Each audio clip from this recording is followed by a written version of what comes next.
I think people think discipline is punishment, but you've got to look at it as discipline is like my framework. And if I have a framework, if I've got like my scaffolding, then I can build. Discipline will give you every single thing that you want in your life.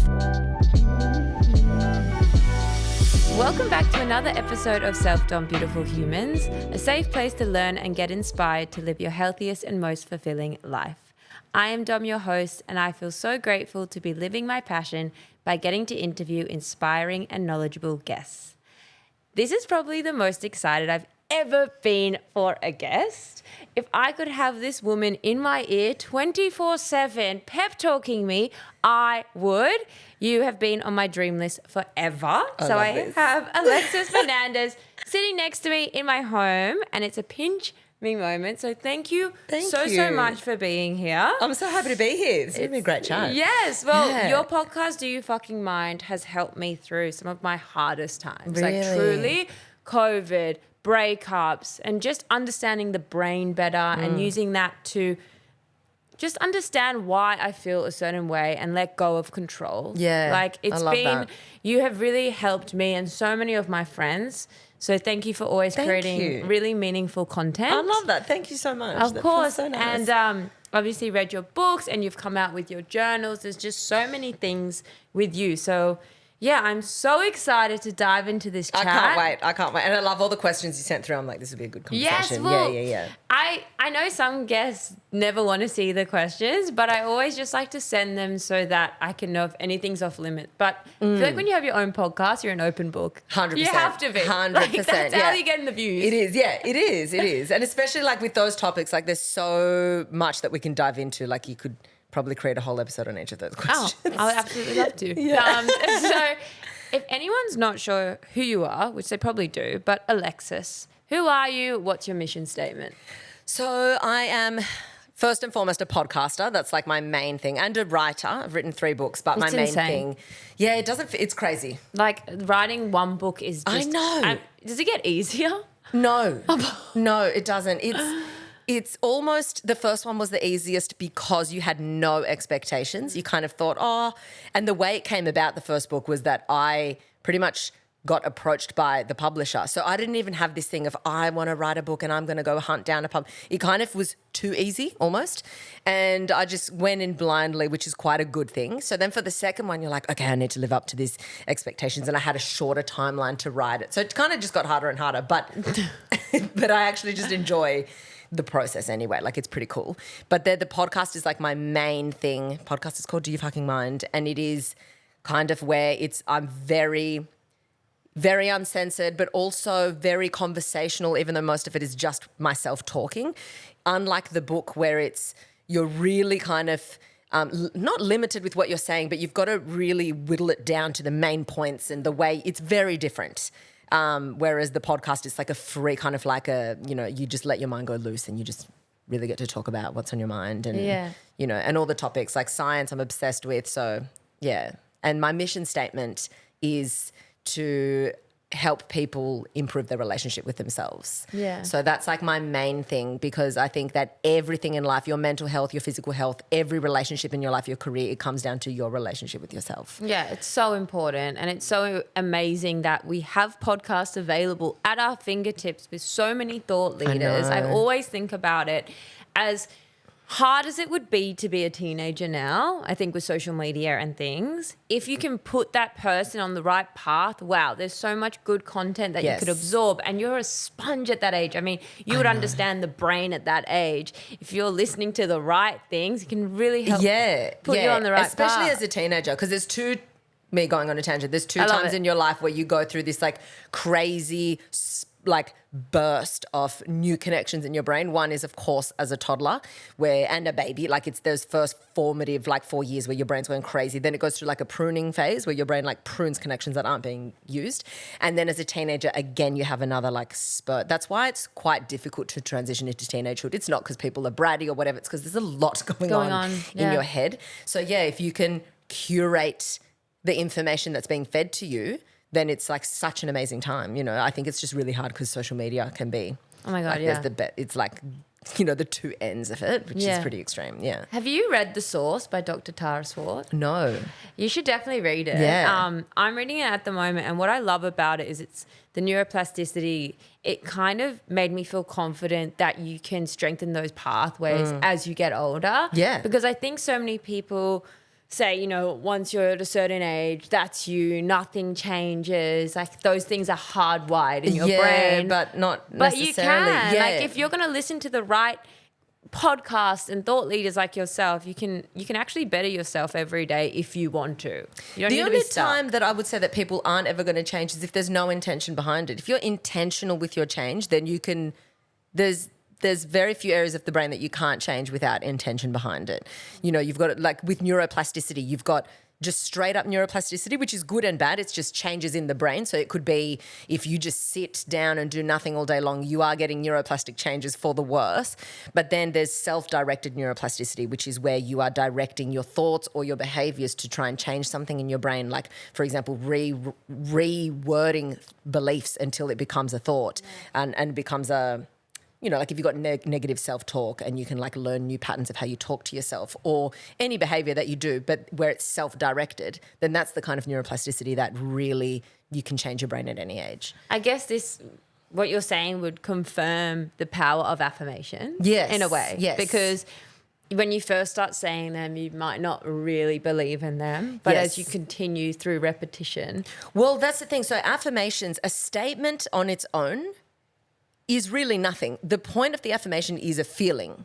If you can cultivate a feeling, that's when you're going to start getting changes in the brain because emotions are what drive chemicals.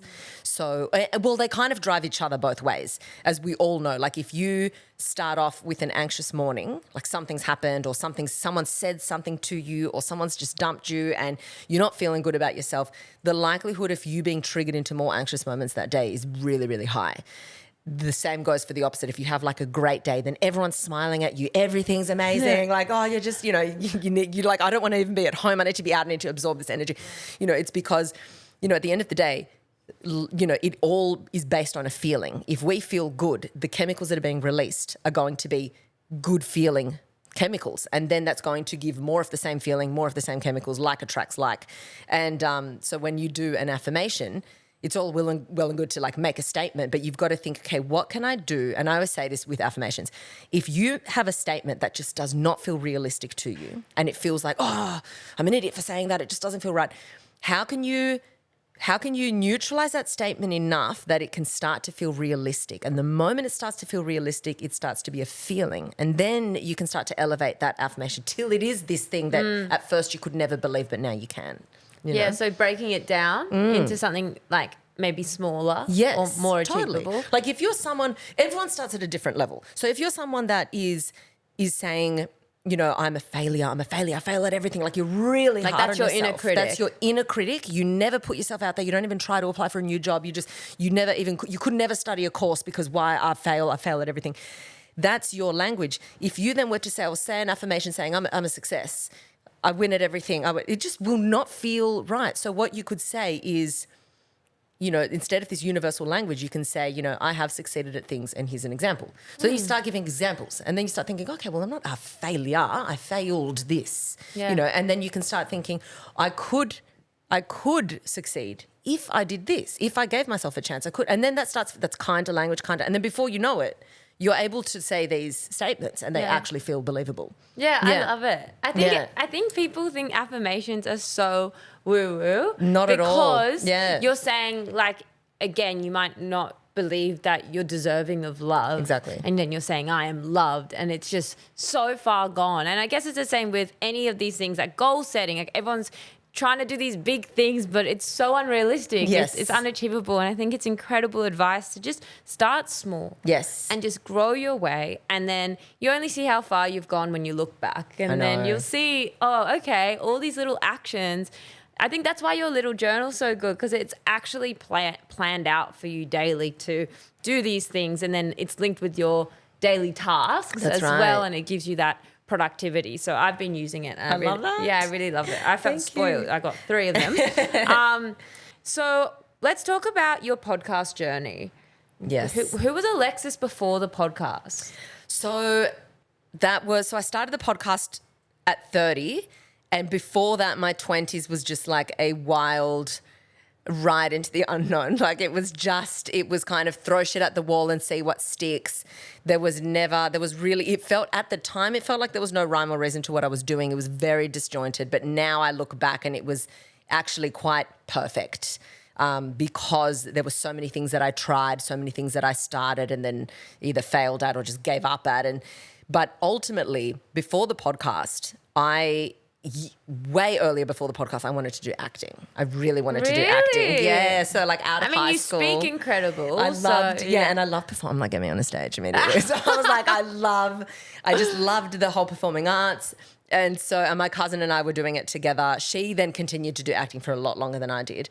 But while I was acting, I also was, firstly, you're in Australia. There's not much going on in acting in Australia. And secondly, I just was not that successful at all. So I wasn't getting much work and I wasn't even getting that many auditions. So I thought I'd just go to uni and do something. And that's where I found my interest in neuroscience at uni. I just started a random degree. I picked all these different subjects.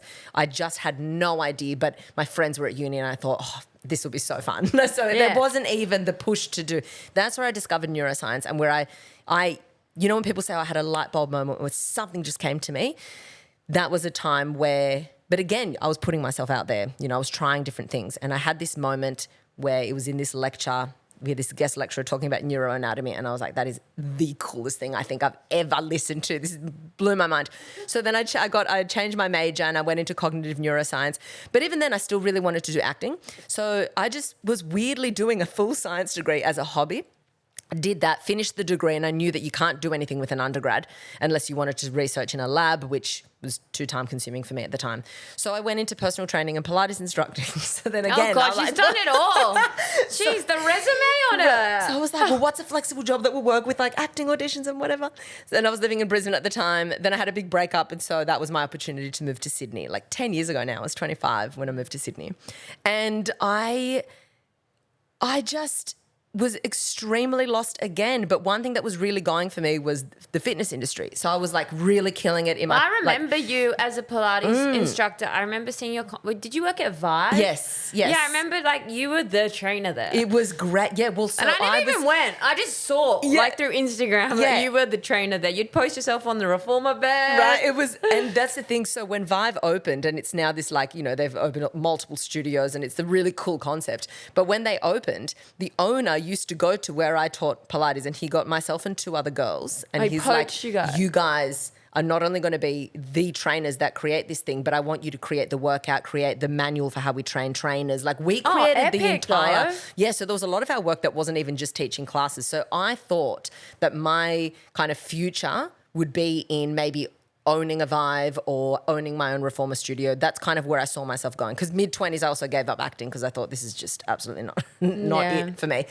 And I was really happy with that. But at the back of my mind, I always missed the brain. I missed it. It was just a pull. So I looked up, one day I'd gone on like this big trip, and every time I'm coming back from a trip, like a massive trip, and I'm coming back into Australia, I almost have a mini crisis of like, do I want to change something in my life? I've just had all these eye-opening experiences that like, do I need to change something in my life? So I remember being at the airport in Panama, and I'm like looking up degrees that I could like do. So I was like, maybe I don't want to be Pilates instructor, I don't know. And so that's where I saw the master's degree in neuroscience at Sydney Uni. So I thought, I'll apply. I don't think I'll get in, but at least I'll know what I need to get in.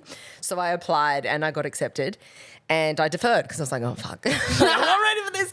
And so I deferred a year, and then I went and did it. And that is when I started the podcast, because while you were studying? 1 year into my degree. Amazing. So I did 1 year, and then I started, because for the first time ever, I had this topic that was, yes, I was studying it, but it was a crazy hobby. And every time someone would listen, I'm like, oh my God, did you know?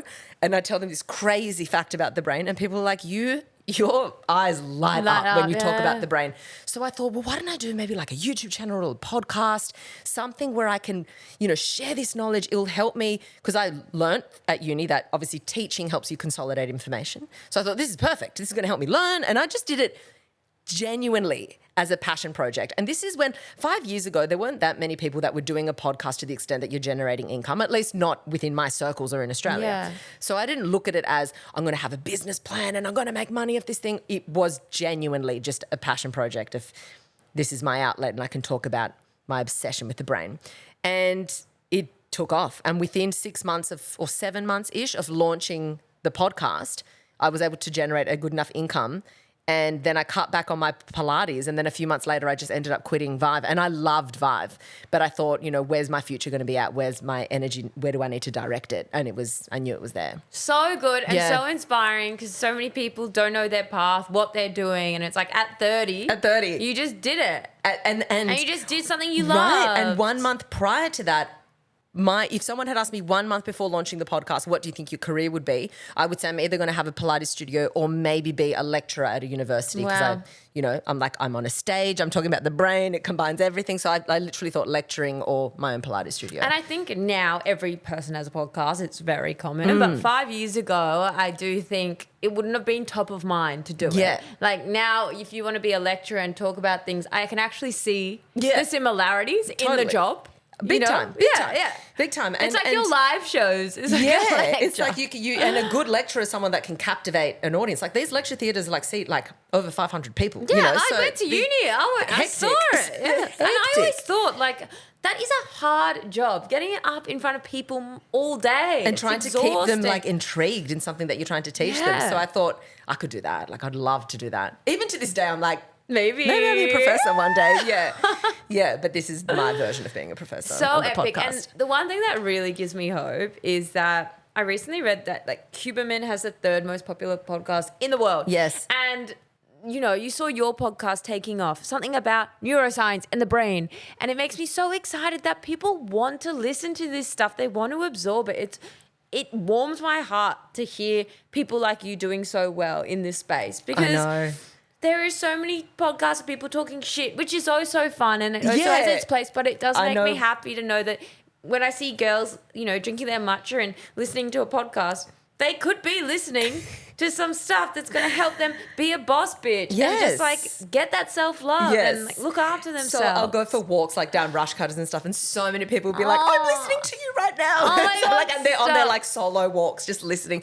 And I'm like, that's so cool. And that's one of the things that amazed me the most because my audience is primarily female and primarily 20 to 35. That's kind of the bulk of my audience.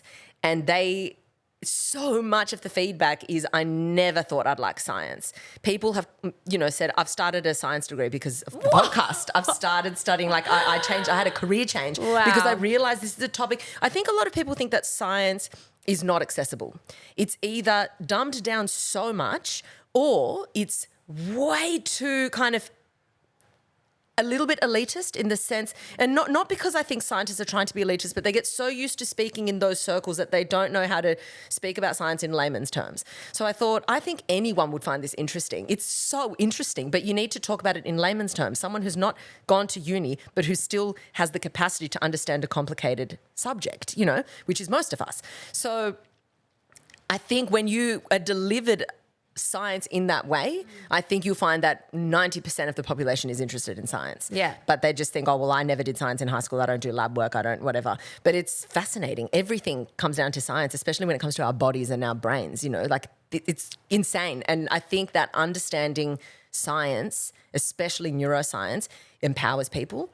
I think they think, wow, my brain, I'm not this passive person in my life where my brain is doing things to me. I'm actually at the helm of this and I can redirect my brain and my mind and my mental health based on things that I do. For some people, it's harder than others. Some people have a really difficult starting point than others, but everyone is capable of making some changes in their brain and therefore in their mental health.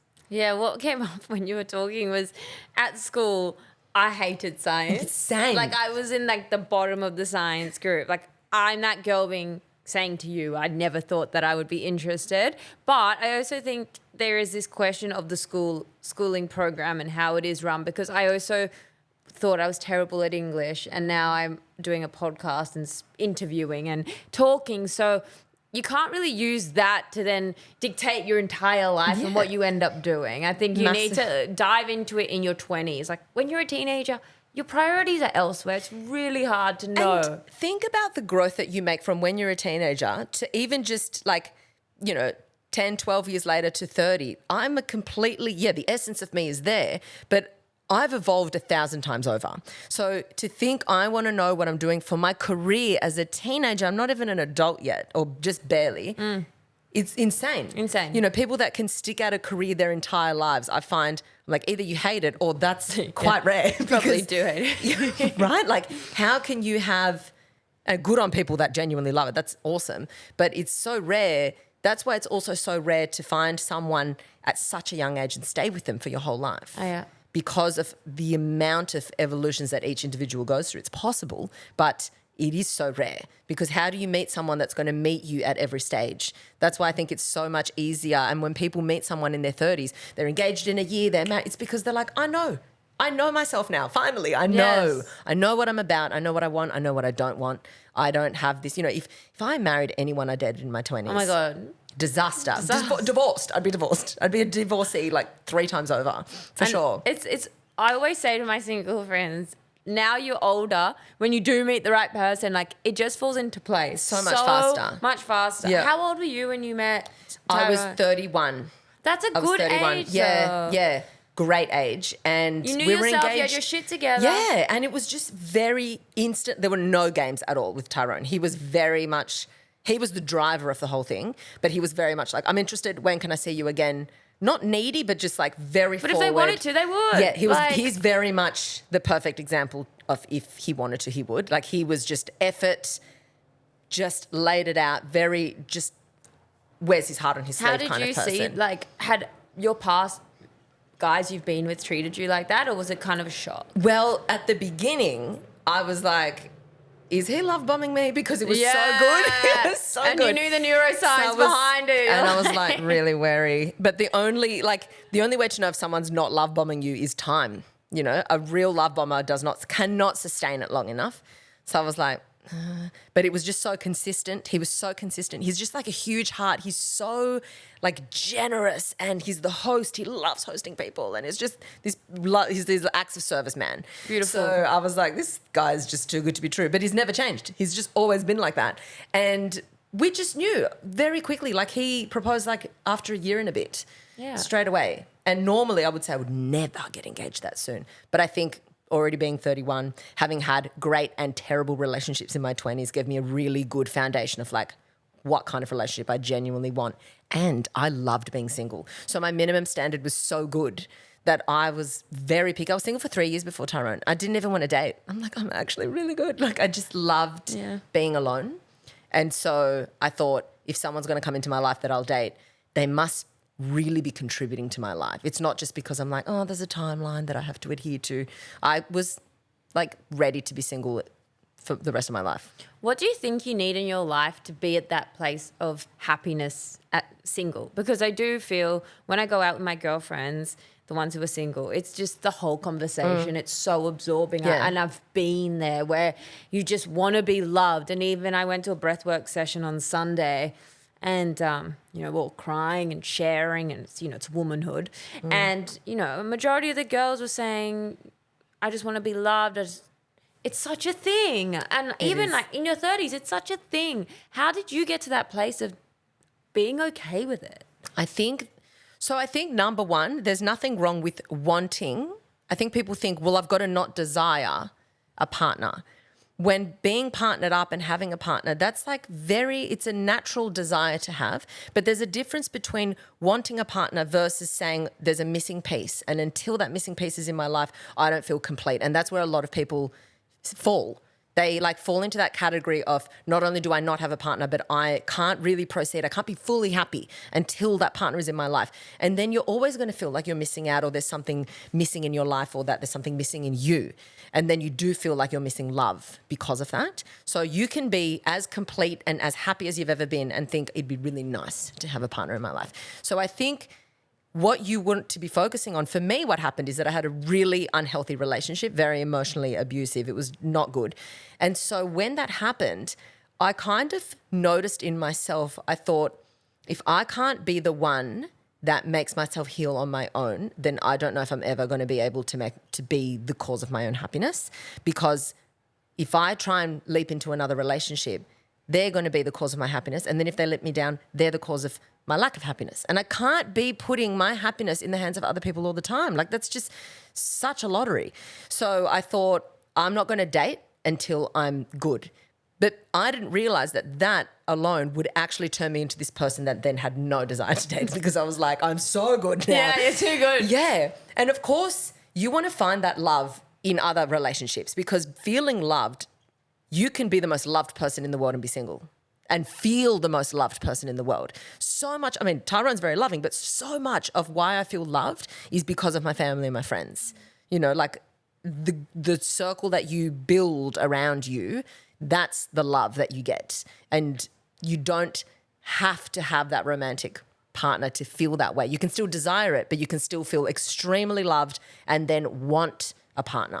Yeah, and it kind of encourages you to keep doing that work and keep romanticizing your life. Like, Tom was away for the last 4 days, which obviously is not that long, but with a lot going on in my life, I had to do the work to find that love, to find that peace, because I realized I was putting a lot of that on him. And I think even when you're in a relationship, you need to remember those core things. Is how do I find love for myself right now? How do I be alone? It's so important to have that alone time. Yeah. And again, invest in your girlfriends.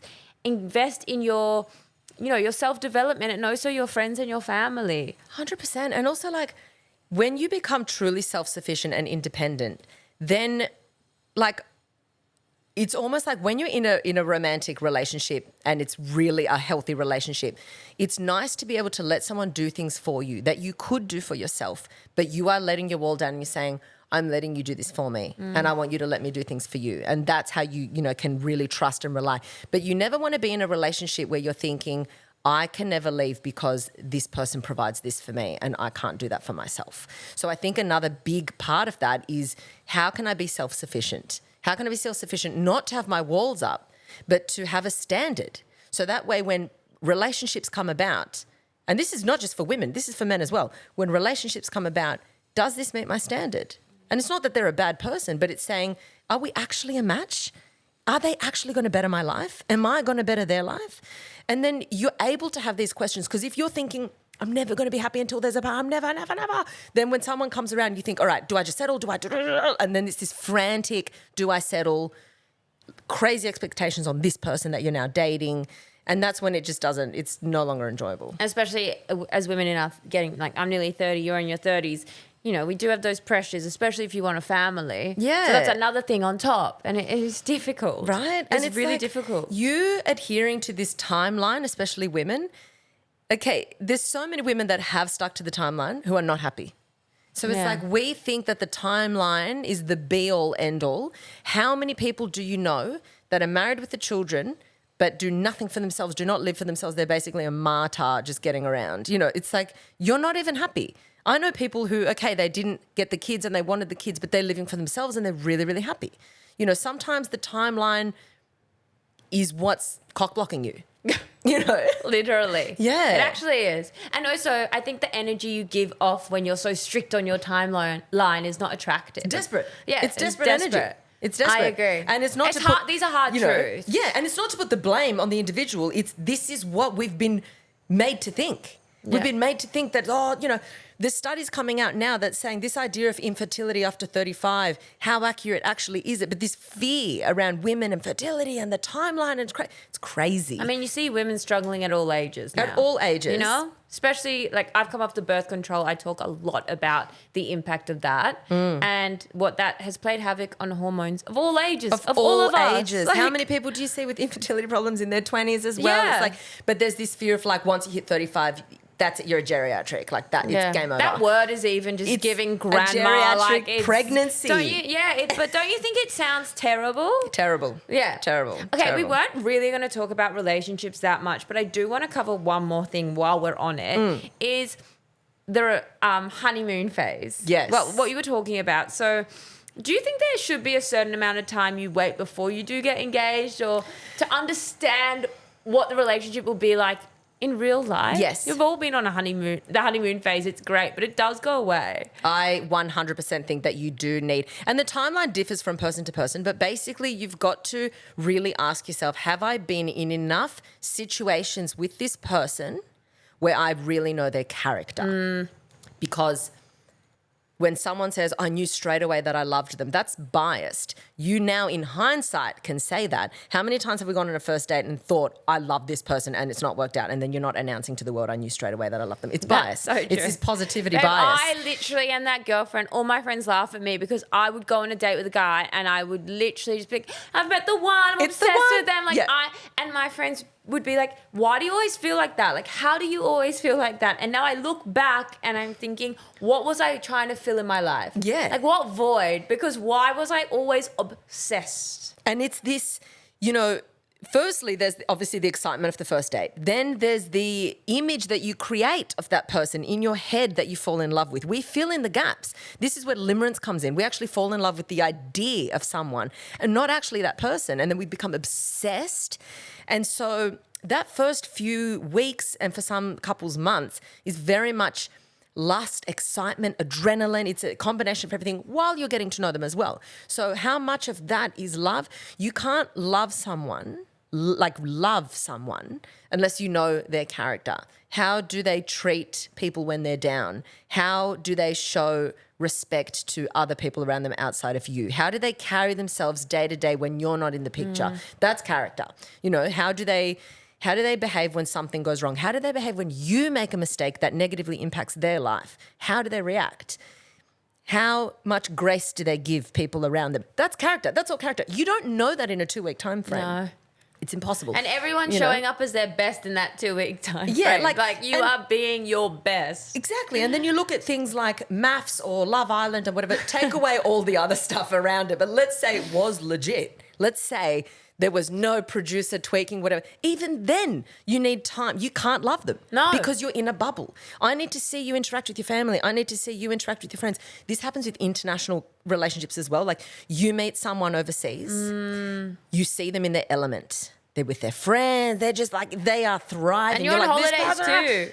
Then they come back to your country and try living in your country and you're like, I'm so turned off. I'm so turned off, because it's like you see them out of there, and it's like it's not a fair thing because you feel bad for them but do you know what I mean? It's like sometimes you get blinded by someone in their element, but what about when you put them in different environments? Would your relationship still work? So there's so many different. That's why I mean it's different timelines for different people. Like if you've got a long distance relationship, I think the timeline would have to be longer because how do you live together and how does your relationship look like then, So for me, I think you want at least, oh my God. I mean, for me, it was just over a year, but I'd say shorter than 6 months. That would just be, I don't think that's enough time to really get to know someone's character. I mean, I think a year is a sweet spot. Obviously, more is good, but I think after a year, I think so. It's in your 30s, not when you're younger. Oh, yeah. Because when you're older, a year is a good amount of time. I am a big believer that you got to live with someone before you get married. Same. Huge believer. Same. Because that's when you see them in their space, how they treat other people, how they treat themselves. And the share of labour in the household. Yes. How do you share responsibilities? What does that look like? Who's expecting what from Even the other? financials. Like Exactly. It's a gross thing to talk about. But when you live together, you have to see how you communicate those hard things. Yeah, I agree. That's really good. Like you're working out, like you're teething. That's like the teething is living together. Yeah. And if you can do that, you can easily be married. Yeah. Marriage is just like a piece of paper after that. That's what I feel now. Yeah. All right. So I want to talk about this rebrand. Yes. You did a 10-part series recently. I got so upset when it was the weekend because I was like, no, there's no Like, episode. I was like, I need the next one. Because they were That's only so like good. 15, 20 Yeah. minutes, which I actually love. I actually love short episodes when it's a solo because I think you get a lot from it. You get a burst. Why do you think the rebrand is having a moment for 2025? I think at the start of the year, there's always the opportunity. I know there's a lot of people that say, oh, New Year's resolutions, what's the point, whatever. And I'm like, I'll take what I can get. If this is an opportunity to change things up, it's great. And also, it's kind of a line in the sand. It gives you a chance to look back at the past year as like one time frame and kind of see what worked for me, what didn't, what am I going to carry across, what am I not, that kind of thing. But I think the idea of the rebrand as well, I think more people are getting a little bit more empowered that things don't have to stay the same if I don't want them to stay the same. Yes, it requires work. Yes, it requires all this stuff, but there's a lot more in my power than I give myself credit for. There's a lot that's not in our power, and we waste a lot of time trying to control things that we can't, but we don't spend enough time controlling things that we can. And I think this rebrand, is a lot of people realizing, well, there's actually a lot that I have with the resources that I already possess that I could do to change things in my life. So if someone's listening who just feels stuck, how do they even start with a rebrand? So I actually wrote a little list. Get it up. Because I was like, I want to remember these like 5. So what's the background of your phone? The background. Is it you dancing? What is the background? It looks like you're doing salsa. Oh, no, that's Tyrone. Oh, you guys are cute. I thought you guys were doing a little big improv. salsa Oh, my God, dance. I wish. I said to Tyrone, I'm like, do you want to start salsa classes? He's You'd like, be good. It's your roots. It's my roots. Yeah. But I've got a fabulous gay friend and he would do it. So I'm like, well, if it's not, you'll be Aston. So Yeah. Okay, so these are the 5 points that I've put down if you're wanting a rebrand. So the first one is you want clarity on what that rebrand looks like. And if you don't yet know, so if you're someone that's like, I'm stuck, I'm not happy with my life, but I also don't know what the be all end all is, I don't know, then I want you to have clarity around what do you want to feel day to day? What would you like to feel when you finish work and come home? Do you want to feel, is your main priority, I want to feel just secure. I don't want this anxiety. I just want to feel safe and secure and calm. Is your main priority, I need more adventure in my life. I don't want this mundane life. I need things to change. And to me, that equals adventure. What is it? So if you don't, but some people have the idea, I know the person I want to be, I just don't know how to get there. And some people don't even know, they just know, I don't want to be here. But so number 1 is clarity. What is that going to look like? And if you don't know the concept, then know the feeling. The second one, and this is where most of us get stuck, is once you have the idea of where you want to get to, look at your day-to-day tasks and how much of the important things do we actually get to? Because we always get to the urgent things, always. But how often are you actually ticking off the important things? And the important things are those things that always end up at the end of the list because it's not urgent and it's not maybe tied to my work or tied to my income. So I'll wait till I've got a day off or I'll wait till I'm on holidays and I can spend. Say you really want to be a writer. That's like your be all end all. So the important thing should be writing, right? Writing the book. You've got an idea. But if you're busy, you think, well, I'll get to these emails first and then I'll do this and I'll do that, blah, blah, blah, blah, and then I get home and I'm really tired. I can't really dedicate time to writing, so I'll leave it until tomorrow. So you never got to the important thing. Then it's 1 year later, your New Year's resolutions, I want to be a writer. 5 years later, it's the same thing. But the important thing you never got to the important thing because you don't put important as urgent. We need to be way stingier with what we consider urgent in our life because otherwise we'll never get to the important things. We'll think, I need to, and when we do our to-do lists, we'll write a list or have a list in our head and we think, I'll get the short, easy shit out of the way because then I can tick heaps off. But that's, again, a big mistake that we make because those short, easy tasks can be done when you're mentally fatigued. But you're using the prime focus of your day on stupid tasks, stuff that we could do later. So I always say, if you do have 30 minutes in the morning, dedicate that to writing. Dedicate that to whatever it is that you're doing. What is that important thing that if you did it, your life would look different in 1 year? It could be something physical, it could be something mental, it could be a course that you're doing, it doesn't matter. But important versus urgent is huge. Number 3 is get really strict on your focused time. So I'm really big on time blocking. And I think that you might say, I'm not creative or I'm not I can't focus or I can't this, I can't that. You'll be amazed at how quickly you can train yourself to focus. And that is done through time blocking. So that is no distractions. You can start, if you're someone that's like, I can't. Do 20 minutes. I do 45 and 15 minutes off. So I do an hour cycle. And it works. It's insane. But you put a timer, let's say for 20, 25 minutes, and then you give yourself 10 minutes break. And in that 10 minutes, you get up, you can go make yourself a coffee or a matcha, whatever. You do whatever you want, do a puzzle, whatever. But in those 25 minutes, your phone is on the other side of the room. You are in the zone and you cannot check your emails. You can't, it's one task. You can't multitask. We take, on average, a couple of minutes to drop into a focus. Some people call it into what do you call it, the flow state? Yeah. So that's like a focused state, whether it's a flow state, dropping in the zone, whatever it is, that doesn't happen instantly. A lot of us will like multitask, and then you're never in the flow state. Then you say, I'm not creative, because you've never given yourself the chance to be in a flow state. Have you ever tried reading a book and at the start it's clunky, you're distracted, and then after about 10 minutes, the pages are flying because you're in the flow state of reading. So if you allow yourself to drop into focus, which requires at least 5 to 10 minutes of like getting into that focus state, you'll be amazed at how high your focus actually is. And this goes for people with ADHD as well. So anyone can have crazy focus, but we need to dedicate blocks of time every day, or every working day, weekends, whatever, but every single working day, blocks of time to highly focused time. And for most people, not everyone, but most people, that's going to be earlier in the day.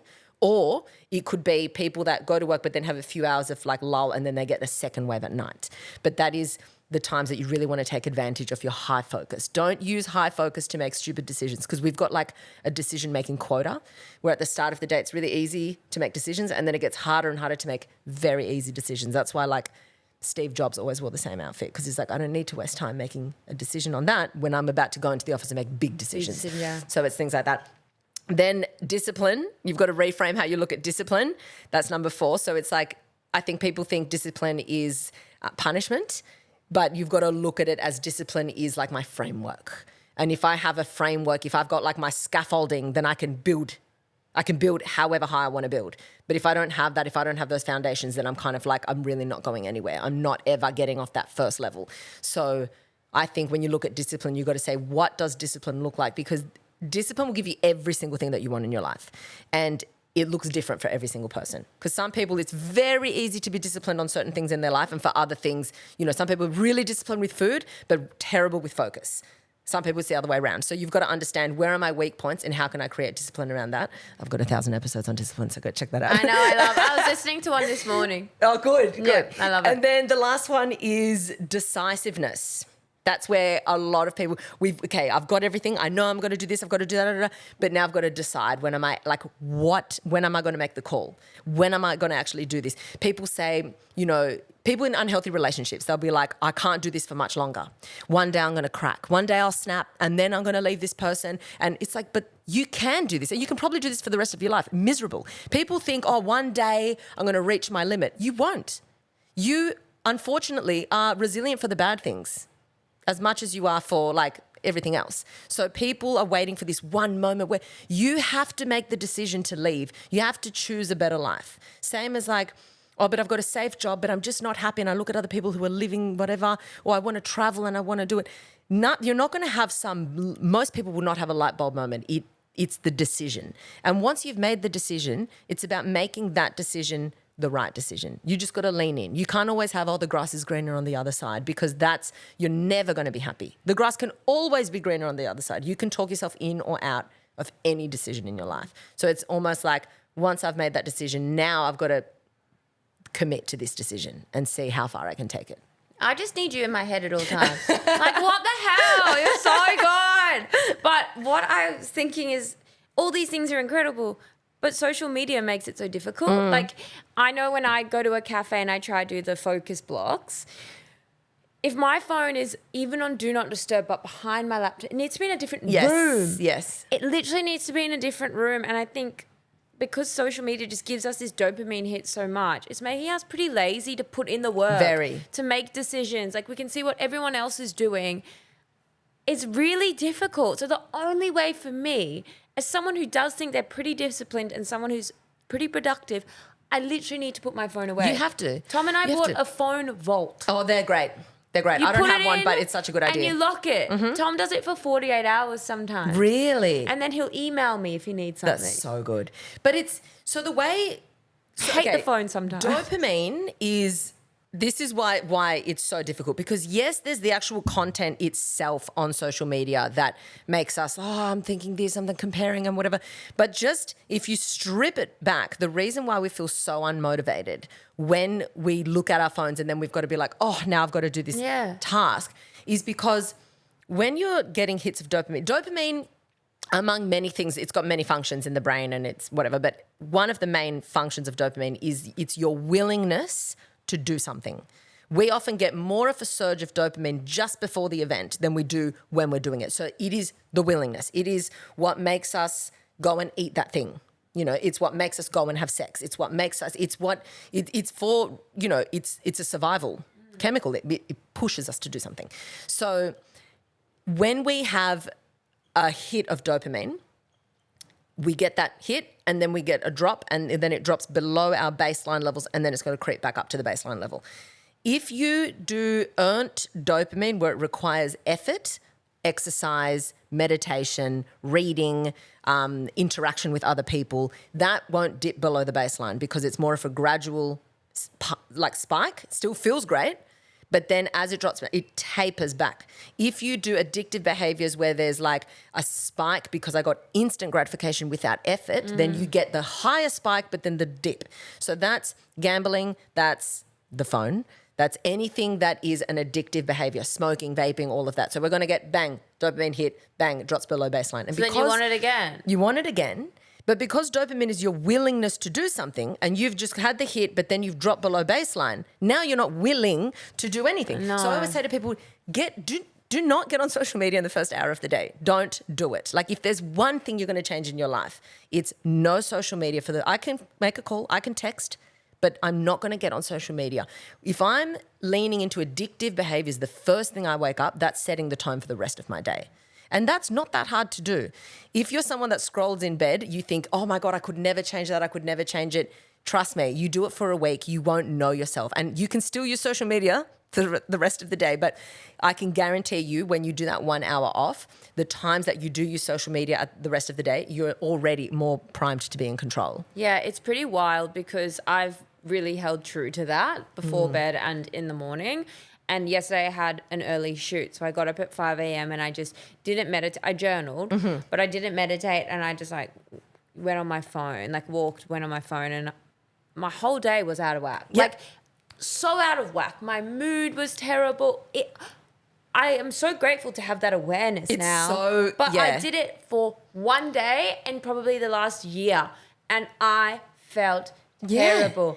And it changes everything. Oh my God, because in the morning, sometimes I do need to go on social media because I need to post a podcast or something like that. That's okay, but I know my boundaries. But yesterday I just went loose and was scrolling, TikTok, Instagram, and then I just felt shit. And then you're not even willing to get out of bed. Like I went camping with my friends the other day and again, I did, which I never check, but I was like, oh, I'm camping, I'm whatever, it's fine. We're all sleeping in. So I started scrolling and then I'm like, I just don't want to get out of bed now.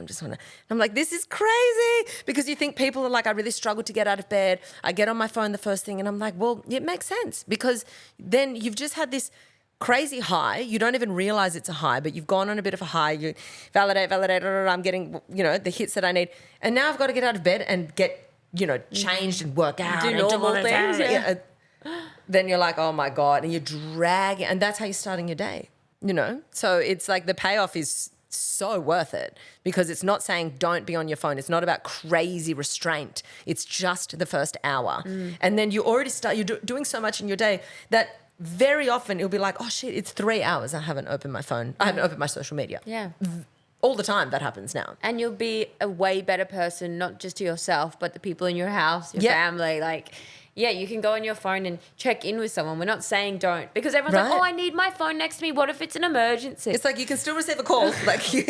You don't have to be some social recluse. You can get a phone call. You can get text. I've got to be on my phone. I often hang out with my girlfriends or work out with people in the morning. So I'm texting to catch up with someone being like, okay, meet you at this point at 6 a.m.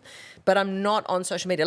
The only time I've been on social media today was to message you. Yeah. I have not scrolled That's at incredible. all today. Yeah. I have found so much peace in running because you can't go on best. social media. It's the best. I find sometimes if I'm on a walk, I'm doing everything with intention. So I put a podcast on, I'm trying to be present, but then you get a notification.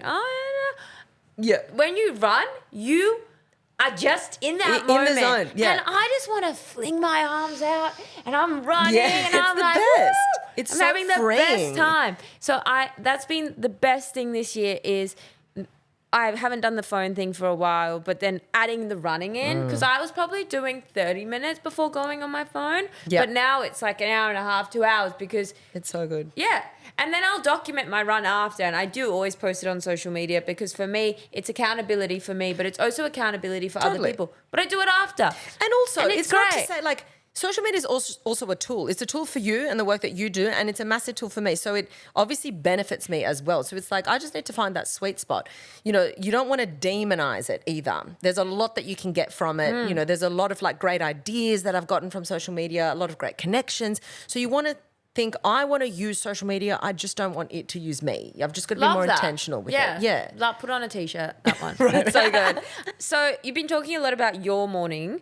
What is a perfect morning routine? I know not every day is perfect, but what would it look like? Not every day is the same, but for me, my perfect morning routine is wake up at around 5:15, 5:30, drink a big glass of water, water on my face, meditate 10 minutes, 15 if I can. But What's 10, your style of meditation? I alternate between guided, or sometimes I'll just put like a sound, like ideally like rain music, and just breath. Beautiful. Just to really slow it down. Because sometimes I think at the start of the day, I like guided is great when you're trying to like wind yourself down.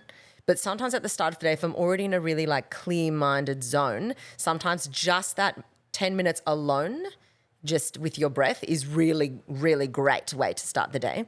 Then straight after that, I'll get dressed and I will exercise every morning. And sometimes it's just a walk. So it's not like, you have to fucking go hard. Like it's whatever it is, but I will move every single morning without fail.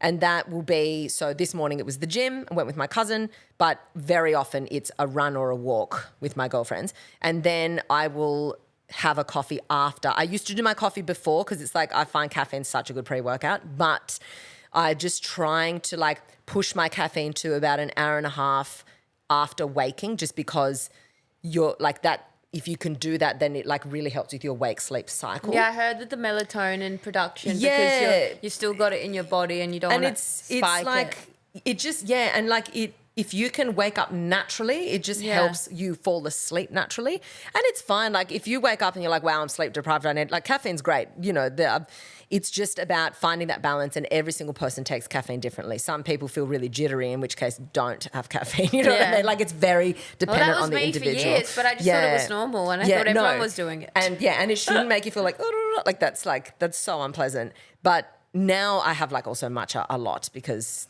it's just so fucking good for you. But and then so after I do that, then I come home, change, get ready, and then I go into the office. So it's kind of and eat after the coffee. Are you fasting? Or? No, so I used to not eat until, and not even intentionally, I just wasn't that hungry. But my goal this year, one of the major goals, is like more protein in my diet, which I have protein, but I'm not intentional on my daily protein intake. So now every morning I'll either have protein shake or eggs with like hummus and well, Tyrone makes it. Yeah. It's like cucumber, cracked pepper, hummus, olives, eggs. Beautiful. Yeah. He's the chef in the relationship. The house has got and he's like, I made you a Lebanese breakfast. I'm like, stunning. Yeah. So that's like the perfect morning. Yeah. And I think that's achievable. Yeah. And you work fucking hard. And you're still getting that in. Yeah. You know? Yeah. And I also think people would think, oh my God, she's waking up at like 5:15, 5:30. You don't have to wake up that early. No. You push like the timeline that works. And the reason I do that is because, you know, if I'm starting work in my office at 9 a.m. and I've got an assistant that's there at 9, so I want to pack in, you know, I don't want my day to start in the office. You know, I want my day to have started hours before that. And, you know, after my workout, most of the times that I get that coffee is with my girlfriends out. We'll meet at a cafe and we're there having our matcha or our coffee. So I have so much social time, which to me really recharges my batteries. I feel very like really high on life when some people are super introverted and they're like, that sounds horrible. But I think for me, that really works in like setting the tone for my day, like having healthy connection. You're like feeding your brain and your body. You're eating the protein. You're ticking off so many things. You have that alone time. You have the water. There's all these things that I've like ticked off already at the start of my day. That's like kind of been like a mini checklist to be like, yeah, I'm good. Now I can, you know, give myself to like work and focus and all of that. And that's one thing I've become really aware of is there's certain friends, when I hang out with them, I feel uplifted and inspired. And there's only a few people I would give my time to in the morning. Yes. Because they make me feel like that. But then other friends don't give me that uplifting growth mindset. Have you heard of that difference between, it's called a treadmill friend and a couch friend? No, have you heard of that? Explain. My cousin told me about this, so I don't even know who said it, but she had heard it on something. And I'm like, this is so true. So a couch friend is someone that after you hang out with them, you just need to like flop on the couch and be like doom scrolling. I'm just like, you know those people? Lovely, but it's like I'm drained. And a treadmill friend is after you hang out with them, you're like, I could just run on a treadmill right now. Like I could just like exert all this energy that I've just absorbed from this person. That's a great analogy. I need to know who came up with Who that. came up with it? Maybe if I looked it up, good. it should come up. But it's a great, because you think, okay, in the mornings I want to be around treadmill friends, you know? Yeah. That makes sense. Yeah. I think as well for you as a person, you can think about that before you enter a social situation. Like, I want to be a treadmill friend. Like, Exactly. I want to give that to my friends. I don't want Yes. them leaving and being like, and obviously sometimes it's different. Like, as I said, my life right now has been a bit shambles. And maybe I've probably been a bit more of a couch person to people because they're asking me, how are you? And I'm telling them, and it might be a bit sad. But that's okay. Everyone shifts and changes. But just knowing... I think there's also a difference. There's nothing wrong with sharing something that's going on in your life because your friends are there to support you. They also don't want you to like, sweep everything under the rug and just be, But I think there's a difference between I'm opening up about a difficulty in my life versus I'm pessimistic. Yes. I only talk about gossip. I don't talk about ideas and concepts and exciting things that we can look forward to. I'm like putting people down. Do you hear about that person? And then you leave and it's like, all we did was gossip about people and then you being pessimistic about everything that's going on. 100%. So it's also about outlook. So I've got some of my best friends who are my absolute treadmill friends, when they're going through a hard time, our conversations are not fun conversations. Like we're coaching each other through a hard time. Yeah. And I think that's where you get so much out of your friendships as well. And this is why I'm so excited to turn 30. Because I feel like the older I get, my friends are starting businesses. Everyone's doing cool shit. Like, we rarely talk about people. And when we do, I feel gross about it. Yeah, it's like I'm very aware now as I've gotten older that that's not what you should do and you're putting energy into the wrong space. Yeah, and now I'm like, so I even feel my ears burnt. Like, you know that wives' tale? Yeah. I'm like, oh my God, people are talking about me. Because it is burning. And it makes me aware, like, do not talk about other people because it will burn, like it burns. Yeah, and it it's does. not good. So I'm actually super excited for my next era because everyone's doing cool shit. It's the and best I actually era. was listening to a podcast you were on and you were saying that when you were in that lull of your life, all your friends were doing cool shit, and that probably really uplifted you and inspired you. And it's good that you didn't put you more in a kind of lull, being like, oh, I'm not there yet. But you were like, no, I want to be there. Exactly. And it's easy to flip into that, like, I feel sorry for myself and this is shit and my life's not like that and everyone else around me. But you could very easily turn it around and think, what about them inspires me? What can I learn from them? What can I apply in my life that they've done? You can like the people around you, especially if you surround yourself with good people, are your teachers in life. That's how you want it to be. You don't want to surround yourself with people who you'd say, I'd never take a life lesson from them. Yeah. Why are you hanging around with that Exactly. person? And even with social media, people who aren't your friends, but sometimes you see maybe other people in the industry doing a job that you wanted to do or getting this promotion at work and you think, oh, maybe your first thought is, fuck. Yeah. I would have loved that. Exactly. But being aware to be like, no, that's going to inspire me. Who can I talk to get that to happen to me? And Exactly. just that awareness is everything. I think it's okay to have those thoughts.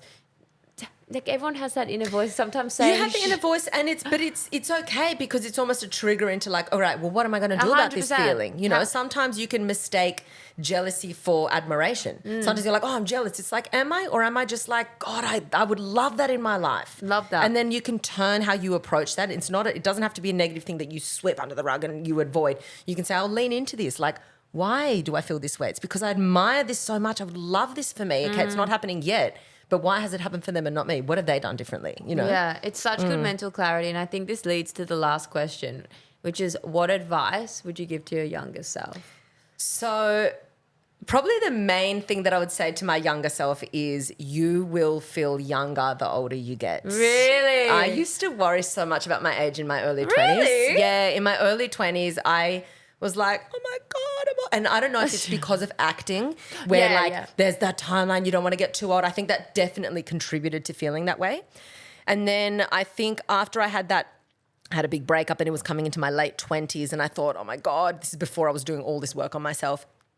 And I just felt like the clock was ticking and people were starting their businesses around me. They were doing all of that. And I had that moment of, do I lean in or do I just think, oh my God, I'm old and everything's happening and I'm nearly 30 and nothing's really fallen into place yet. Like I can't even afford the bond for my rental bedroom and I'm about to turn 30. So it was like this whole like, you know, like you look at that and now in my 30s, it's almost like a light bulb moment the moment I turned 30. And my mum always said that to me. She goes, the day you turn 30, everything will change. Everything will change for you. Best decade of your life will be the best. And I was like, yeah, whatever, you're just saying that because I'm getting old. But then like literally come into my 30s and you start getting like this deep understanding of yourself and then you think, oh my God, I've got so much time. We say that we don't have time, but we have time if we do something with that time. And I'm like, wow, I look at the last 5 years, what I've done.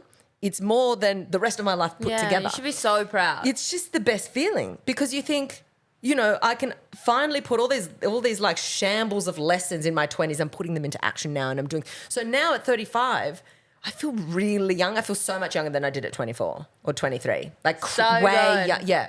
Oh, I love that. And I wish I knew that back then because I don't regret anything I've done in my life because it's all been ultimately for the good, even the mistakes and even whatever. But one thing that I wish is like, I wish I could just calm down around that whole timeline idea. And like that should have never had to be a stress that I had, that 24 was old because I was comparing it to what and to who and to what timeline. So I just feel like at 45, I'm going to feel even younger. Genuinely. I feel that way. Amazing. Should be in a nursing home. It's like, fuck yeah, I'm at 18. Right? I'll be thriving at 80. Yeah. I love it. I love it. You are such a bubbly energy. Thank you. You so much for coming Thank on you for having Selfdom. me. And if you don't, you have to listen to Alexis's podcast. Do you fucking mind?